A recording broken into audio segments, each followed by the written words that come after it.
Melbourne Marathon was crazy. It was the greatest race of my life. So the official time was 2 hours, 51 minutes and 41 seconds. That's a 4:05 per kilometer pace, and I'm absolutely chuffed. It was an almost perfect race with one slightly devastating moment. I trained my absolute arse off and was so consistent throughout this block, and I finally got to feel what it feels like to run a marathon at peak fitness. It felt honestly amazing. Like, I would hear people say that you should cross the halfway line feeling really good and you should just switch off as best you can until the 30K mark. But I never really understood that from my own personal experience, and this was the first marathon where I actually understood that. Just because in all of my previous marathons, I felt pretty crap from about 10 kilometers in. This time was different, very different. I felt strong, confident, and in control. It's now the next day. I'm still in my cute little Airbnb until this afternoon.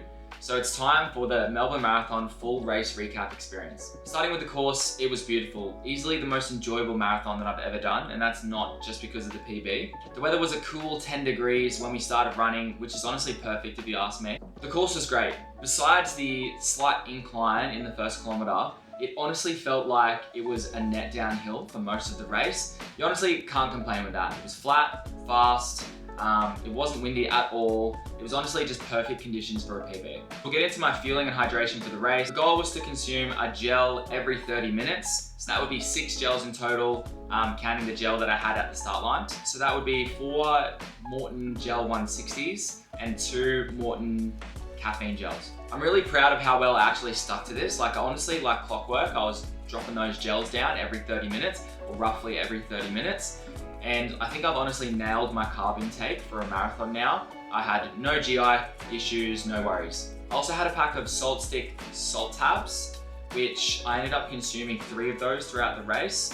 In hindsight, it probably wasn't enough, but I'll explain that later on in the splits. So we'll get into the full split breakdown, and I was trying to think of a good way to do this without just going through each kilometer splits, which is like not very entertaining, and like who really cares about that apart from me. So I decided to just only talk about the important stuff that happens and the memorable stuff, and just kind of do a little breakdown of 10 kilometers at a time. So starting off with kilometer 1 to kilometer 10, I was lucky enough to find the 250 pacer fairly early in the first kilometer, and I managed to just sit on his heels for a good whack of the race. For pretty much the first 10 kilometers of the race, it just flew by.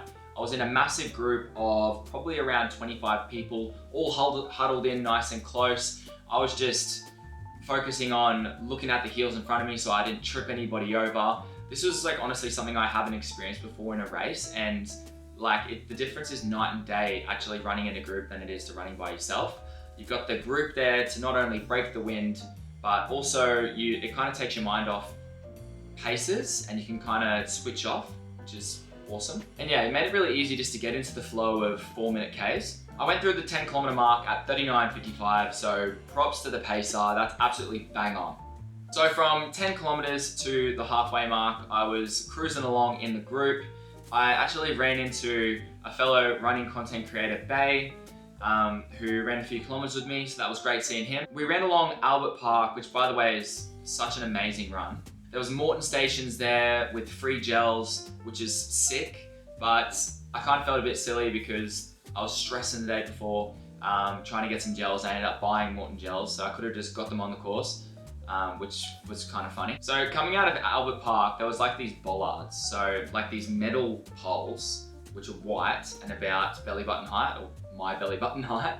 And because you're in a group, you can't really see in front of you, and every time we would sort of go near bollards or near like concrete slabs, people would yell out bollards, so you know what's coming up. And I heard someone yell out bollards, everyone's yelling it out, but because you're so in tight behind the person in front of you, you can't see where the bollards are. So the person in front of me moves out of the way, and I was just running straight for this bollard, and I literally had to jump out of the way and like kink myself to the side, kick my leg out, and I just missed this bollard, like by a hair. So I was so close that people were asking me like if I'm okay because they thought I got hit. But yeah, that could have been career ending. That would have been devastating. From there, we made our way down to the bay, which would then be our longest and flattest like straight of the course. I hit the halfway mark down at the bay at 1:24.28. So I was pretty much just under 250 pace. So things were looking really good. And I felt amazing, which was completely new to me. So from 21 to 32 kilometers, this is where I felt probably my best. Floating through each kilometer, sub 50 was really starting to sound doable. Getting my gels in like clockwork, I was feeling the full effect of runner's high. And there wasn't really much else to comment on this section. But when I hit the 32 kilometer mark, for whatever reason, the pacer just decided to put on the gas and left me for dead. I looked at my watch and it was saying 3:55 pace, and I looked up and the pacer is just slowly getting further and further away from me. I was thinking, are you trying to make up for like lost time, or is there something that's coming up that I don't? Because I didn't really study the course at all. But I decided to just obviously stay true to my race, and I just stuck at my pace after he left. But I honestly think he was running like 350s at that stage. So I didn't really understand that. And then like before I knew it, he was completely out of my view. And then before I knew it, I was on my own for the last 10K, which is the hardest part of the marathon. So yeah, some good character building was about to start. I kept holding the sub 250 pace until about the 37th kilometer mark. I was making my way up to like a decently long uphill, which was about 1 kilometer long, and it was like leading into the tan. So I made it up to the top. I was thinking, I just got to get to the top of this thing. And then when I get to the top, a sniper comes out of nowhere, shoots me in the hamstring. I just get this crazy hamstring cramp out of nowhere. My leg locks up and I can't run. I like have to stop. I'm reaching for my toe, trying to stretch it out. Then I go to run again and it cramps up again. I hobble, I stop, I have to stop again. I'm stretching it out again. I look to my left, this guy on the sideline's like, just walk it out, mate, walk it out. And I was like, oh shit, all right. So then I started walking and it was just like not feeling good. I grabbed out a salt tab, dropped that as fast as I could. And then I was like, I thought my marathon was over. I was like, I can't even run. And I was pretty sad. But like, I just basically slapped myself in the face a few times, like, nah, I need to get rolling. I need to get going again. And luckily I had finished the uphill. I was at the top of it, so it was, I didn't have to keep running up a hill. And then I slowly like started going again, and then I managed to get moving. And my hamstring didn't cramp on me, and I was like, this is good. So yeah, then I started rolling again. This is where I lost a fair bit of time. I think I sacrificed around 60 to 80 seconds, like stopping and obviously slowing down my pace leading up to the cramp and afterwards. But I managed to keep going again. But when I was running, every time I would have my arms up by my chest running, I would cramp in my bicep and my forearms. Must have just been like cramp city. So I had to sort of change my running style and run with my arms a little bit lower. I felt ridiculous, but I was like, you got to do what you got to do. And I'm so glad that like I just did that, because I ended up getting rolling, getting back into it, and sort of finding like a 4:15 pace that was manageable and I could hold without cramping. So yeah, I had 5 kilometers to go. All I was thinking in my head was, it's just a park run, Dave. It's just a park run to go. You can do it. Hold it out, find pace, and just keep pushing. For that 5K, I feel like it was a net downhill, which was honestly my best friend. It was the best thing that could have happened. I somehow managed to muster up a decent finisher pace as I made my way into the stadium. It was like such a crazy spectacle coming in through the tunnel, opening up into the massive stadium. There's huge crowds over by the finish line. You have to run a big U shape to get to the finish line. Everyone's cheering for you. It was such a vibe. Like the feeling of that, I almost can't explain. It's like, it's the reason that you do marathons, is for that moment, that feeling.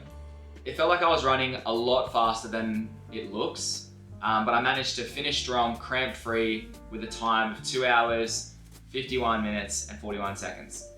You beauty! If you want to see more of that experience, make sure you jump on my race day vlog that I've just posted, and then you can see what it looked like in the stadium and a little bit further about all of the atmosphere and everything. It was almost life-changing. It was so great. So what's next? I think I'm gonna rest up and chill for the next 2 weeks, definitely. I've ran 2 marathons this year and I've managed to come away with a PB in both. And I think I'm just gonna spend the rest of the year trying to get a solid speed block in and really try to get some PBs in the shorter distances. Thank you to everyone that tracked me, sent me messages, and commented those kind words. I had a really nice moment of gratitude last night, and I honestly just fucking love this running gig, eh?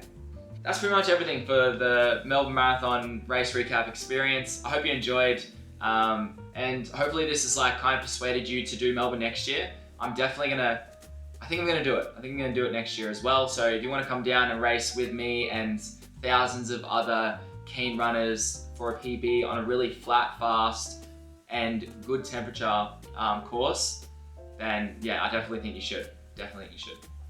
Thank you for watching, guys. I hope you enjoyed this video. If you are new to the channel, make sure you like this video first and then subscribe as well so you don't miss any of my future running content. And I'll see you guys in the next one. Peace.